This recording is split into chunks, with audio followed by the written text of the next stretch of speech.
여러분께서는 지금 CBS 라디오 김현정의 뉴스쇼를 함께하고 계십니다. 애국가의 작곡가 안익태. 하지만 친일 논란에 휩싸이면서 지금은 친일 인명사전에 올라있는 인물이죠. 그래서 안익태가 작곡한 우리 애국가를 우리나라 상징으로 계속 불러야 하느냐 마느냐 논란은 있어 왔습니다. 그런데요, 이번에는 안익태가 친일뿐만 아니라 독일 나치 정권과도 밀접한 관계가 있었다, 이런 주장이 나와서 논란입니다. 한신대학교 국제학부 이혜영 교수가 이런 주장을 담은 책을 냈는데요. 자, 오늘 화제 인터뷰 직접 만나보죠. 이혜영 교수 연결이 되어 있습니다.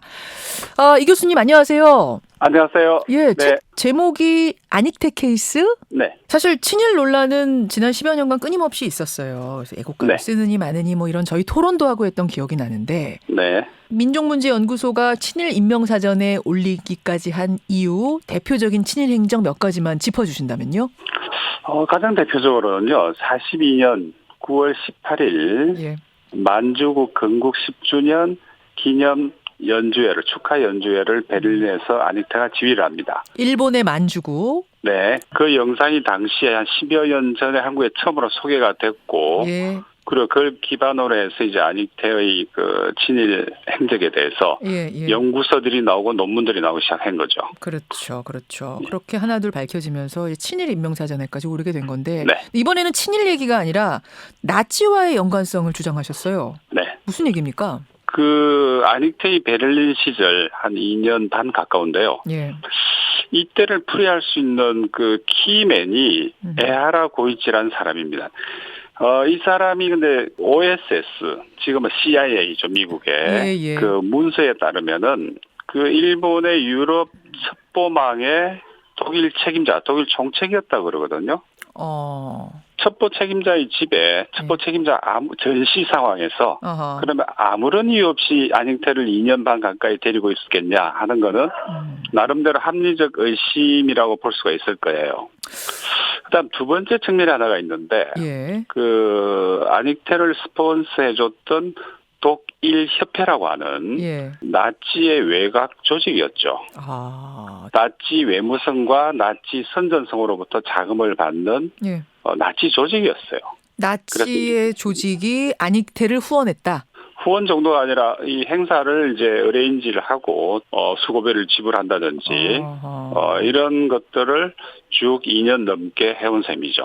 이 단체에서. 자, 독일에 거주하는 일본 첩보원 집에 안익태가 거주했다, 한 가지. 또 네.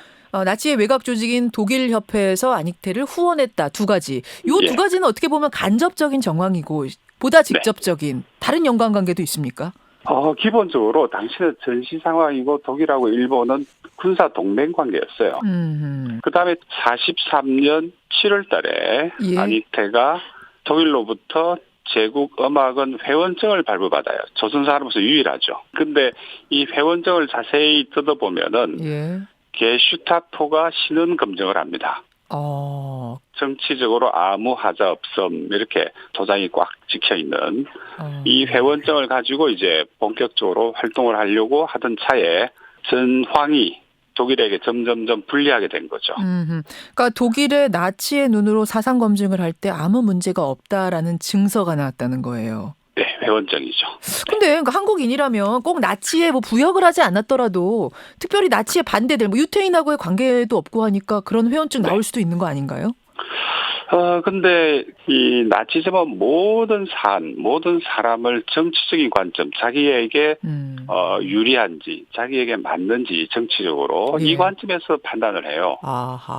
이거는 굉장히 중요한 지점인데, 예를 들어서 게슈타포 측에서 본다 하더라도 충분히 이용 가치가 있고 동시에 사상적으로 문제가 없겠다 하는 정도의 판단을 했다고 보는 거죠.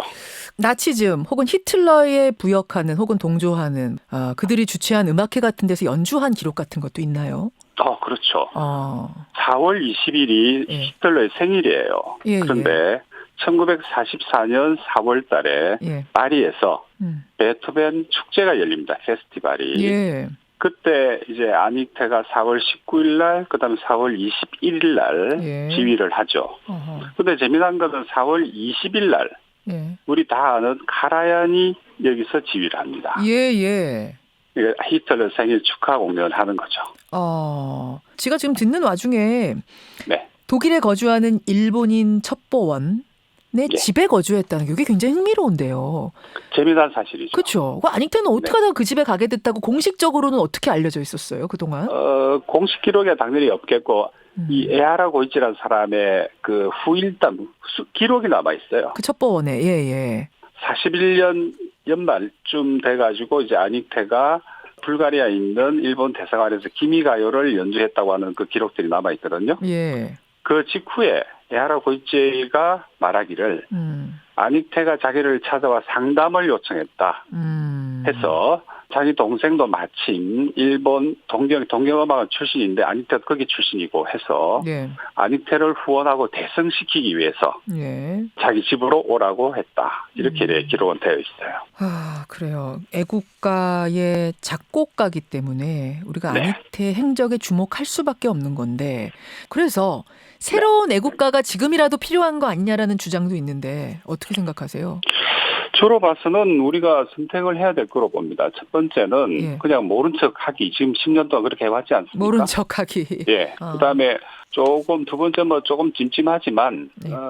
그냥 사회적 정치적 비용이 너무 많이 드니 그냥 넘어가자 이런 주장도 할 수가 있겠죠.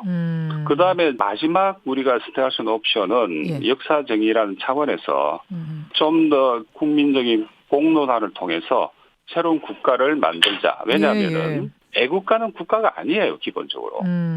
국가가 하나라면은 예를 들어 애국가 여러 가지 존재할 수 있는 거거든요. 그렇기 때문에 더 이상 그런데 모른 척 하기엔 조금씩 힘들지 않게 되었나 이런 생각을 해봅니다. 그러게요. 나치와의 관계성 의혹까지 불거진 상태라면 이게 과연 네. 그냥 갈 수 있는 건가 좀 의문스럽긴 한데 우리가 이제 결단을 내려야 될 시점이 아닌가라는 생각이 네. 듭니다. 예, 교수님 여기까지 말씀 듣죠. 고맙습니다. 고맙습니다. 예, 새로운 화두를 던졌네요. 여러분은 어떻게 생각하십니까? 이혜영 교수였습니다.